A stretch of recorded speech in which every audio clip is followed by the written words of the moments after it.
آپ بتائیے یخنی اور شوربے میں کیا فرق ہے؟ شوربہ ہوتا ہے سالن کا پانی، گریوی جس کو کہتے ہیں. یہ چٹپٹا بھی ہو سکتا ہے، مسالے دار بھی، روٹی چاول دونوں کے ساتھ کھایا جاتا ہے. اور یخنی یہ تو پوری ایک ثقافت ہے، صحت کی ملکہ بھی ہے اور امیوں یعنی مدرز کی آخری امید بھی ہے. سردیوں میں نزلہ زکام تو آتا ہے، گھر میں یخنی بھی آتی ہے اور بازاروں میں یخنی کے ٹھیلے بھی نمودار ہو جاتے ہیں.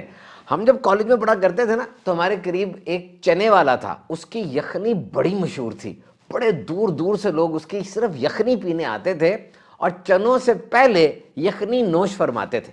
ویسے صرف وہی نہیں بلکہ سردیوں میں تو بڑے بڑے جو ہوٹلز ہوتے ہیں ان کے مینیو میں یخنی ایک اہم ترین سیلیبل آئٹم کے طور پر ابھر آتی ہے.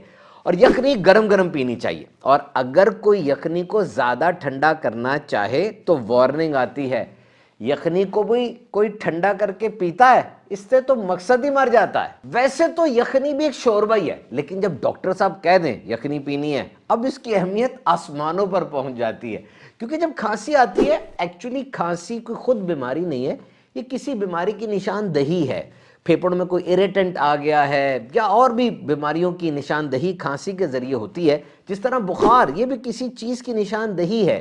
It's a sign, it's a symptom that something bad is going inside. تو جب کھانسی ہو جاتی ہے ایسی حالت میں واقعی یخنی میڈیکل پوائنٹ آف ویو سے ایک زبردست علاج ہے.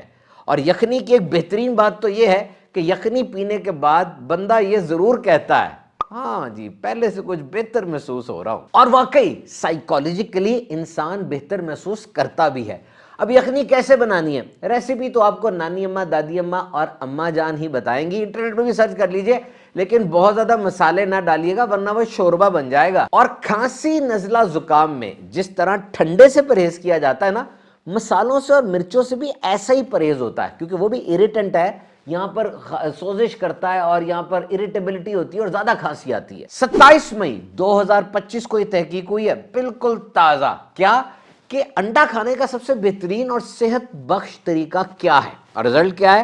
Hard boiled eggs without added fats and oil is the most nutritious way to eat an egg. یعنی ابلا ہوا انڈا جس میں کچھ بھی ایڈڈ نہیں ہے، وہ انڈا کھانے کا سب سے بہترین اور صحت بخش طریقہ ہے.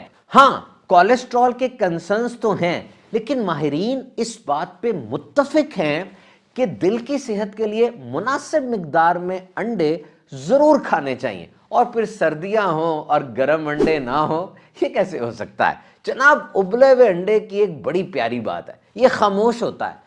آملیٹ کی طرح چیخ چیخ کے نہیں بتاتا کہ جی میں پک گیا پک گیا، یا انڈے کی بھرجی کی طرح بار بار تیل نہیں مانگتا، خاموشی سے بیٹھا رہتا ہے. اور اس کو کھانے کے لیے کسی بڑے فن کی ضرورت نہیں ہے، کوئی لوازمات نہیں چاہیے، کوئی سجاوٹیں نہیں چاہیے. چھلکا اتارا، نمک لگایا، یہ گیا وہ گیا. سردیوں میں جب ٹھنڈی ہوا چل رہی ہے، دن چھوٹے ہو رہے ہیں، ایسے میں جسم کو صحیح طریقے سے گرم رکھنے کے لیے اچھا کھانا بہت ضروری ہے. اور جب جسم کو ایکسٹرا کیئر اور گرمی چاہیے ہوتی ہے تو جناب vitamins, proteins, healthy fats, minerals وغیرہ سے بھرا ہوا یہ انڈا جس کو نیچر کمپلیٹ فوڈ کہا جاتا ہے، یہ تو بڑی زبردست غذا ہے. اور بالخصوص انڈا پاور آف امیونٹی کو، قوت مدافعت کو بہت زیادہ بڑھا دیتا ہے.